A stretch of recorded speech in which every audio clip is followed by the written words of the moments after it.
said, "Easy Benadryl sponsor." Yo, do you think I could get a Benadryl sponsor, actually? That'd be kind of cool. Chat, here's the deal. We have Minting or Renting today. Everybody's favorite segment on this stream. My personal new favorite segment on this stream. And we're going to be going over a couple things. So, got a couple of topics. One of them is a little bit sensitive. So I'm going to feel it out a little bit. But we're probably going to cover it. But, yeah. Going to be talking about a terrorist attack. So, I do expect Lucas there to be a Puglisi little bit of maturity said, with it. But, Minting or Renting? Oh my god, that's so good. I fucking love that. Oh, it gets me going. It's so good. Alright, so here's the dealio. We have a couple of topics today that we're gonna go over. One of them is a little bit on the sensitive side, and I think we can handle it as a group. I think we're all collectively able to handle this. But yeah, we are gonna be touching on a situation of minor terrorism. And yeah, it's a pretty fucked up situation, but it does have a potentially large impact on the average YouTube viewer. So that's why I want to talk about it. But other than that, we have some other interesting stuff. Actually, a lot of these are ints. Not a lot of minting, actually. This is pretty much just inting. But anyway, let's get into it. Okay. All right, look at that. And I changed the name from Big Ass Squid to Colossal Squid for the record, because let's be honest. All right. So, first big piece of news. Susan pieced the fuck out. Susan Walkie Jockey has had it with YouTube. She's done. She's out. Now, you guys are probably wondering, who the hell is this lady? And the answer to that is, she's been the CEO of YouTube for the last 9 years. Most people probably don't need to even think about who the CEO of YouTube is, because I just want to watch my Minecraft videos and be on my way. I don't really care. But this is a big thing because she has been a pretty big influence on how your YouTube algorithm is working. If you're a content creator, if you're posting, she indirectly facilitates any changes that you have to now adapt to get your content out there. She was around during the 10-minute minimum YouTube video phase. She was around during the super short form YouTube video phase. She helped roll out a lot of the new stuff that we have now, like separate short tabs, live tabs, full video tabs. So she's kind of been around the block for a while. And not to mention, she's also an Alphabet company or Google employee for like 25 years. So she's been in the industry for quite some time. She's been a fan of the whole Google side of things for a while. She's not with that Mozilla Firefox bullshit. But here's the deal. She's bouncing out. Is this a bad thing? Not necessarily. Not a bad thing per se. But it does leave a new vacancy in the CEO position. And what does that mean for us? Well, somebody else can come in. And we've had a pretty bumpy ride with Susan. She's one of the more involved CEOs, I do want to say. She does have a very active social media presence. She is interested in talking with the larger creators on the platform, getting their feedback, and basically doing nothing with it. But she is a more involved CEO than many others, which is something that is worth giving credit for. Well, she said she's done. So she's actually not even just stepping down to a lower position. She is actually just piecing out. But she is still going to try and take on more of an advisory position and try to, she wants to be a little bit of a part of it, but it's not her primary thing anymore. She's stepping away. Fuck, that's still hot. And the biggest question that some of you may have, or at least I had, was why? Why is she stepping out? There's a couple of theories going around. She's been in the industry for a while. She's probably tired. She's made an amount of money that I can't even imagine off of YouTube and the Google company. But there is one kind of smaller, more looming reason why she may have left. And if I could get this to go, it could be that YouTube is in a pretty big lawsuit, or Google's in a pretty big lawsuit right now.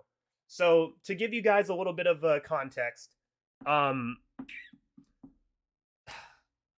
few weeks ago, I believe, there was a terrorist attack that happened in Paris, France, and about 130 people died, including a young lady named Nohemi Gonzalez. That name may or may not have a little bit of weight right now because you probably heard of a pretty big case that's going on, the Gonzalez versus Google. So the family of Nohimi believes that YouTube's recommendation system facilitated this terrorist attack being able to happen. So YouTube's recommendation system basically says, you like this type of video, I give you this type of video. You like this other kind of video, I give you this other kind of video. And that's fine and good for 99.9% of cases. But if you're on a weird terroristic stint on YouTube, it's gonna show you that that kind of content. And well, the family of Nohimi believes that that's exactly what happened. It riled up a lot of I guess mentally unstable people that wanted to act on it and started a little bit of a terrorist attack in Paris, and people died because of it. So now Google's in a pretty big suit, and this could be an issue for YouTube in general, because as soon as a company gets in trouble for the kind of content that's on their site, they lock down, because it's a loss. They can lose a crazy amount of money through these lawsuits. And that's not necessarily a bad thing, because, that may mean that there does need to be a harder lockdown on content. But usually companies take it a little bit too far and start locking down more than is necessary. So this case is a very big deal, because depending on how it turns out, YouTube may or may not start putting a crazy lockdown on the kind of content that goes up on their site. And yes, I totally think that ISIS content should not any kind of terroristic promoting content should not be on YouTube whatsoever. It shouldn't be. It shouldn't have a place there, because it can radicalize people very easily. But I also don't want YouTube to now start policing any kind of content that has swear words. Already YouTube is doing that. They're cutting down on swearing in the first 10 seconds of a video, demonetizing for even video games that have overt violence or anything that they deem excessive. And that's a huge problem for a lot of gaming creators. Like when the Choo Choo Charles thing came out, at the end scene the train gets impaled by like a giant like spike sticking out of the ground, which whatever. But yeah, that got a lot of people's multi-million view videos demonetized, and that's people's living. That's their career. That's where they make their cash. So it can create an issue. I am not a legal person whatsoever. I don't know dick about law or about anything. So I strongly encourage you guys to check out this video by Legal Eagle. He's a really cool guy. He's a lawyer, and he gives you pretty much a rundown of all like the big cases that are happening to kind of educate the general masses about how law and due process kind of works. So he's a really cool creator. You should definitely watch his video on the entire topic. It's like 30 minutes, I think. It might even be shorter than that, but it gives a very articulate breakdown of Section 230 and how that defends large websites on the internet that allow for content sharing and stuff like that. So that's kind of the dealio. And why am I talking about this? There's a couple of thoughts, there's a couple of theories that Susan may be leaving because of the hot water that YouTube and the Google company is in as a result of this case. So, I personally think that in the corporate world, there's a lot of cover your ass or hit the grass kind of stuff that goes on. I work in the engineering field, so a lot of people will do whatever they can to preserve their own safety, their own career over necessarily the right thing. I'm not going to say that that's what Susan's doing, but I do know that's an extremely common thing in corporate America.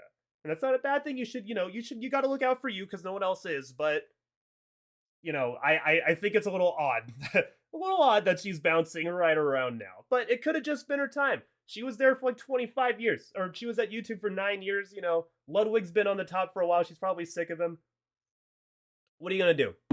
But yeah, that's kind of the rundown of why YouTube's kind of in hot water right now, and why we as YouTube video watchers and content creators like myself, that's why we have a little bit more money in the game. We have a little bit more involvement here, because this is where we are doing our thing. This is where we can share our creativity. In my case, because I'm not making any money off of it. But this is where larger content creators like Dr. Disrespect, Tim the Tatman, they play violent games. Those are shooters. They play Warzone and stuff like that. And that could inspire the wrong kid to do the wrong thing. So you ought to be careful with stuff like that. And if we start policing one thing, how do we know we're policing too much or too little. It starts to become a gray area, and it can have an effect on the kind of content that gets out. So this is kind of a big deal. I'll keep you guys posted as much as is necessary. I'm not a lawyer, so I'm not going to tell you, oh, today they did a subpoena or whatever. I don't know. I don't know any of that shit. I'm not even going to pretend like I do. I don't even know we have a side yet. But yeah, that's the dealio. On another topic, still on YouTube though, we have the new CEO. And unfortunately, he's he kind of has a rep in the world. So I actually went on LinkedIn. I did this one for you guys. I fucking hate going on LinkedIn because I have like 900 notifications from the same bot that keeps saying, hey, manufacturing engineer positions in this state. And I'm like, fucking great. I don't want to do manufacturing engineering. But anyway, so I went on and I looked into a little bit about Neil Mohan. Now, this guy, he's an interesting one. Some of you may know that he is was the chief product officer of YouTube. But he's kind of notorious in this space because he was one of the people that were proponents for YouTube getting into the NFT space.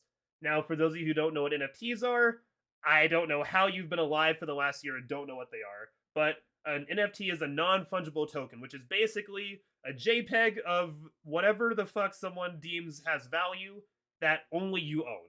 But it's a JPEG, and it could literally be copy-pasted, and it's kind of dumb, but people... It blew up in 2021 and 2022 because of a kind of really popular set of NFTs called Bored Apes, which are pictures of monkeys that are dressed differently and they were unique. And everybody who had one, it was only their Bored Ape. So something similar to that, he was kind of a proponent for for YouTube. And it didn't really get off the ground too well, so YouTube didn't really end up going with it. But it was something that he was pushing for. A lot of people know that NFTs are more of a scam than anything.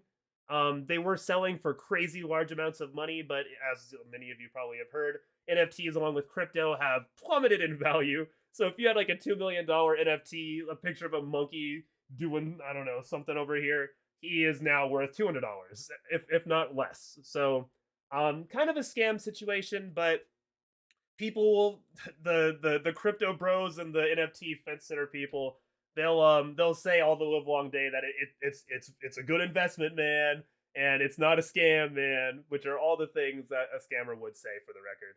But I'm not gonna get too deep into that because I don't really give a fuck. But Neil Mohan is gonna be the new CEO. He's gonna be taking the place of Susan now. With not a good start. Not a good start. He's got an interesting reputation to him.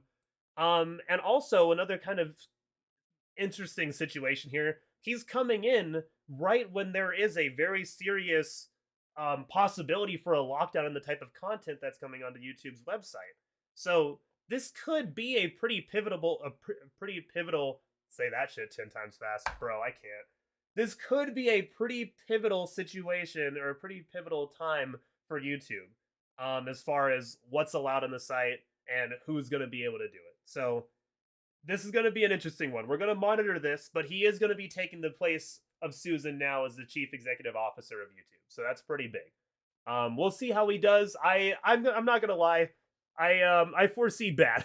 I foresee bad in the future. The man was a board director for 23andMe, and 23andMe be a little bit sus at times, but I'll leave that for a different minting or inting. So I'm gonna call this whole YouTube thing an overall int because of the whole terrorism thing and the whole this guy stepping in. I'm gonna call this an overall int. Unfortunately, I have another int for you guys.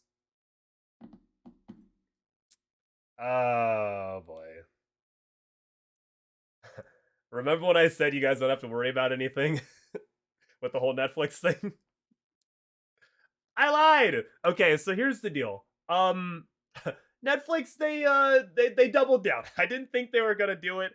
Okay, in my defense, Netflix has been saying they're gonna cut password sharing fucking years ago. Like I think they had like a big campaign back in 2014. Sorry, back in 2016, and I think they did another one in 18. And they've always been low key saying like, you guys shouldn't be doing this, but now they really started rolling it out. So here's the deal. Netflix, if you guys didn't catch my last minting or inting, that's fine. I'm not mad at you. It's okay. I still love you. They made a statement about the end of January-ish, saying, "Hey, we're actually sick of you guys doing this password sharing." And basically, what password sharing is, I buy a Netflix account, I share it with 6 of my friends by just giving them my password, and they can watch, and those 6 other people don't have to pay for Netflix. Now you can see how Netflix is losing money out of this, of course, but there's no solid guarantee those other 6 people were going to pay for Netflix, to be fair. And I actually have a good amount of data that suggests 62% of those 6 people would not have paid for Netflix at all. So anyway, that's neither here nor there. But Netflix is for real this time. They're actually rolling it out, and it's already hit a couple of places, big places. We have Canada, New Zealand, Portugal, and Spain, and a couple other South American countries that they've rolled out the no more password sharing rule to. So this is kind of big. So I want to show you guys something really quick. This is going to be ripped straight from the Netflix website. So yeah, they didn't just take away password sharing. They actually did us a solid. And it depends on what you view as a solid. But what you can do now is, in order to watch while you travel, the lockdown that Netflix did was they basically put a location lock on your account. You have to be watching from this range, pretty much your house, in order for your account to be valid, in order for you to watch it and not be suspected of password sharing. So if you want to be able to watch while you go, they're giving you a little bit of like an extension thing for a couple of days, which is super cool of them, I guess. And then you also have the option to buy an extra member. So instead of your friend just having their own account, they can just you can just buy them account through yours. Isn't that just Netflix account? So I'll be bold, brave, and beautiful. I, like many great Americans, share my password with, I think, like 4 people. My family, then I also have other people that just use my account. And I'm okay, I guess, with that little exchange, because I get their Crunchyroll, I get their I trade out. I just traded my Crunchyroll for HBO the other day. Very good trade, by the way. You guys need to be watching The Last of Us. If you're not, get on that shit. But yeah, so this is going to be pretty big. A lot of people that maybe are on the older side or whatever, that were using their kids' Netflix to watch whatever the fuck old people watch, they're not. I for one know my mom, if I asked her to set up a Netflix account for herself, she would get lost at the username spot. Like, the first thing they ask you, what do you want your username to be? My mom would be like, what do I do?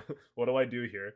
And it's fine, because, she doesn't need to. I can handle that stuff. But now Netflix is making that harder, and it's gonna be a whole thing. But yeah, I'm not gonna lie, I didn't think this was gonna come through so quick. But yeah, I'm gonna call this one an in, because they actually pulled through, and they're gonna lose probably a lot of money off of this. I can't foresee that 62% of people now changing up their mind and being like, yeah, no, you know what? I do want a Netflix account. I actually do want a Netflix account all of a sudden. I don't see that happening. So we're in a pretty pivotal space for YouTube. So anyone who's a content creator out there, I would strongly recommend you take a close look at the kind of stuff you put on the website. Make sure it's for the good, more positive than something that could be radicalized and affect people's lives. This is a platform where we're all supposed to be having fun, learning, and ideally growing as people, and growing as like a species, right? Like, YouTube is an information platform, if nothing else. So we should be doing that, information entertainment. But yeah, that should be the priority. So make sure you do like a really look at the kind of content you put out there, everybody. I know it's a pretty small chat, but if you're out there putting out stuff, make sure it's for the good. That doesn't mean it has to be good in the funny sense, because it may suck. My stuff kind of do. But let's make sure that we're putting out the right kind of stuff, right?